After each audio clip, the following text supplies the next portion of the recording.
doing up there, crazy?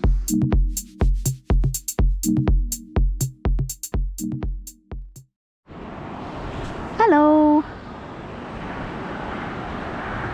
I don't know, nothing really has changed out here except that the edges of our river is frozen, which tells you it's been pretty cold overnight and started getting pretty cold yesterday.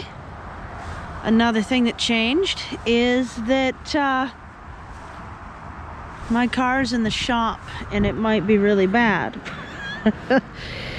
I discovered a couple days ago, this past Wednesday I suppose it was, I discovered that the car has been wiping its code history every now and again, which is frustrating and makes it really hard to diagnose, because a lot of times by the time I get to the code reader, the most important stuff's gone. So I went up to the mechanic on Wednesday because it had not started, and then I let it sit for a while and it started, and the mechanic said, well, there's no codes in it. It had thrown every code in the book when it was trying to start, so that was a surprise, in addition to the fact that well, it had stored codes, you know, the kind you can't delete. Like, you delete them and then it says it stores them for like a year or something, so that your inspection people know if you just went and cleared all your codes right before you went for inspection, right? So don't assume hit and delete really clears them. 40 drive cycles is what actually clears them. Well, depending on how old your car is. 40, 20, 60, who knows? And what's a drive cycle anyway? But you know, I mean, I had only been getting that code once every 400 miles. We thought it was just like a clogged injector, and so I was running Lucas and Seafoam through it. But then it started really shaking, and it was intermittently throwing a blinking engine light, which is intermittent, I think, because when it was running on the battery, it was fine. When it was running off the motor, it was not fine. So that'll be really interesting to see what was causing that. Holy cow, that's a froze little pond. And some of my compost got kicked into it too, but holy cow, look how frozen that is. Let's look at how cold it is. So, yeah, I actually don't know if this will be such a bad problem. Okay, so it's below freezing, but it's not like crazy cold. I'm not sure how bad the problem's gonna be. I don't know if it's gonna total the thing, because it's a cheap heckin' car with over 200,000 miles. I had forgotten how rapidly vehicles depreciate, because I had been without one for 6 years, and I hate the depreciation factor.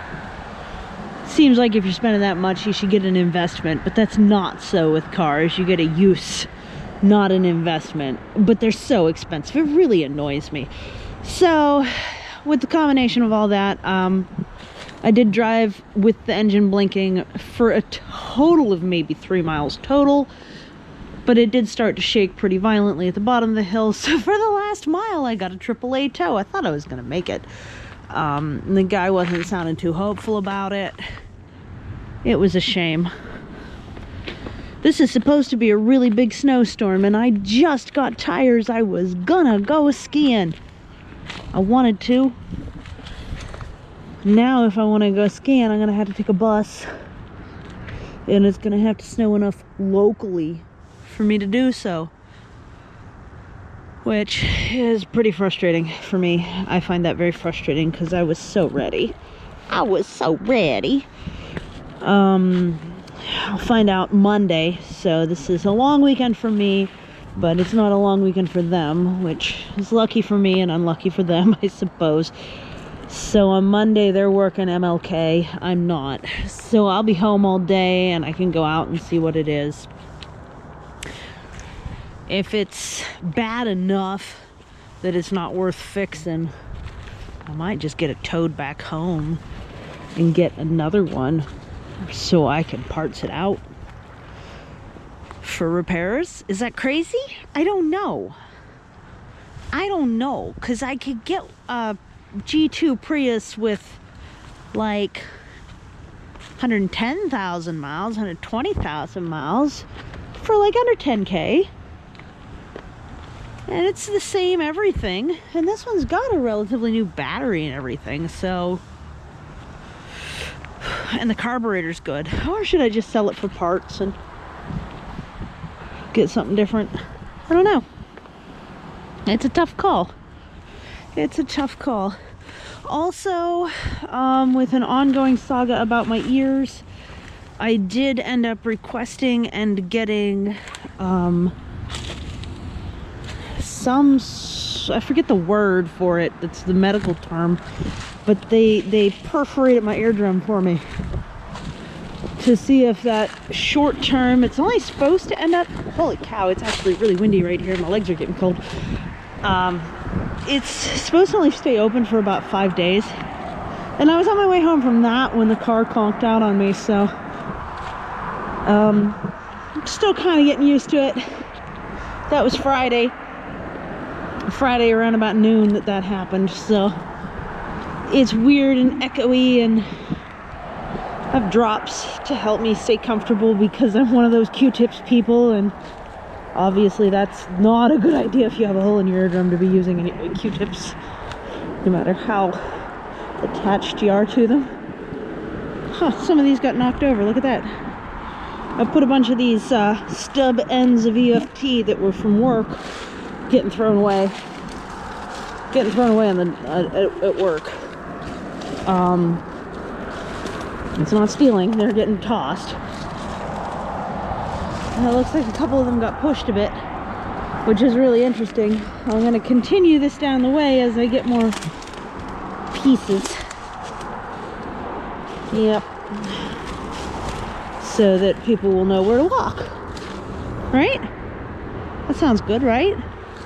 Everything's froze pretty solid right now, as you can imagine. If the river, which is a large thermal mass, is freezing around the edges, which you can especially tell right there, but that white line along the shore is frozen water, not the snow, because you can tell the snow is not laying yet. It's just kind of fluffing down.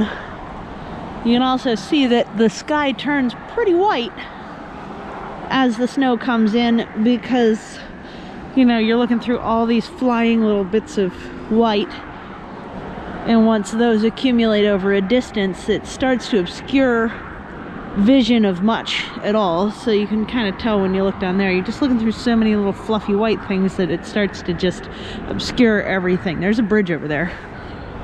There's a lot of stuff down there. You can't see none of it. You can barely even see the opposite hill when you think about it. And as it starts to snow harder, that'll increase. So that's what's going on down here. I don't know. Do I want to go the rest of the way down? No, not really. There's the second tier down there. And that's what's going on in my little world over here. Is kind of pretty frustrated at the moment and about vehicle stuff at the moment. Just kind of being home, which is fine. Being home is fine. I didn't really have much for plans this weekend anyway, but not being skiing, that's really sad to me. The thing with the Priuses that I had hoped for was with an electric car blanket and leaving the vehicle in ready and a full tank of gas, probably a backup small bit of gas too, then you can camp in them. You just put down some sort of sleeping pad. The back end is long enough to fully lay down in for people taller than me, and then the motor kicks in every now and again, and the electric car blanket would heat the car. See, because gasoline heating is run by gasoline and air conditioning is run by electric. So if you're running the heat, you'd be using the gas motor a lot. But if you're running an electrical blanket that's made for cars, that'll heat up a small space pretty quick. You might wake up to need to just pop it back on every now and again, because those all have like a safety feature where they discontinue their heating cycle after like an hour. But I think it would, you know, the button would be close and you wouldn't have to like get out from the blankets to push the button neither. So, and it wouldn't be your only blanket either. You'd probably pile it in between some other, like a sheet and maybe some wool, and then that, and then maybe a topper or something, just to kind of have a good blanket setup. But that would be excellent winter camping, and that's really what I wanted to do come ski time, is, you know, get up the mountain before the snow is really bad, and then ski and camp the weekend and come back once the storm had been took care of, you know? I mean, how great would that be? That would be amazing. I would love that. So it's really a bummer to me that that's not something I'm getting to do, because it's got some sort of motor issues that keep popping off. It's very frustrating. Popping off and then clearing themselves, so they're not really diagnostic capability. If it's not totaled, then I need to get a glove box code reader so I can read the codes while they're happening, in case they're gone by the time I'm at the mechanic. And I found that those can be got as cheaply as 25 bucks.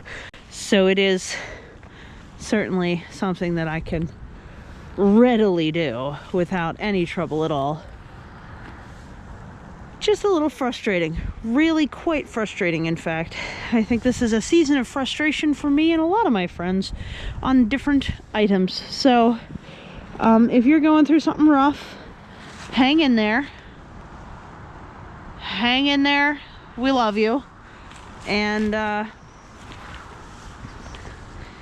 feel free to vent down in the comments below, or whatever you want to call it. If venting doesn't feel like a comfortable phrase for you, then whatever you want to say, feel free to let it out down below. We'll have a pity party or something. Hope you enjoyed the little walk around the garden. Not much commentary on it, except that, you know, here it goes getting covered in snow soon again, and willing to bet the snow, no matter how much we get, will probably only last a couple weeks. No, I'm sorry, a few days, because it seems to be all that happens these years, more recent years. So we'll have like 3-4 days of good snow, and then it'll all melt. And it's really, really quite sad to me that that's what happens, but it is indeed what happens. Good to know about the pond freezing so solid too, because I do have it a good 4 foot deep in the middle, but that's if it's full all the way. That's if it's full all the way, so that's a bit of a difference. So thank you so much for visiting the cliffside. We got a car and just things being annoying type rant to go alongside the cliffside. And I don't know, we got permaculture. Not the whole video was about permaculture, but just kind of a things are frustrating, kind of let it out and take a tour at the same time kind of thing. So hopefully you enjoyed the tour. I love how pretty everything looks once the snow's down, because my mess gets hid.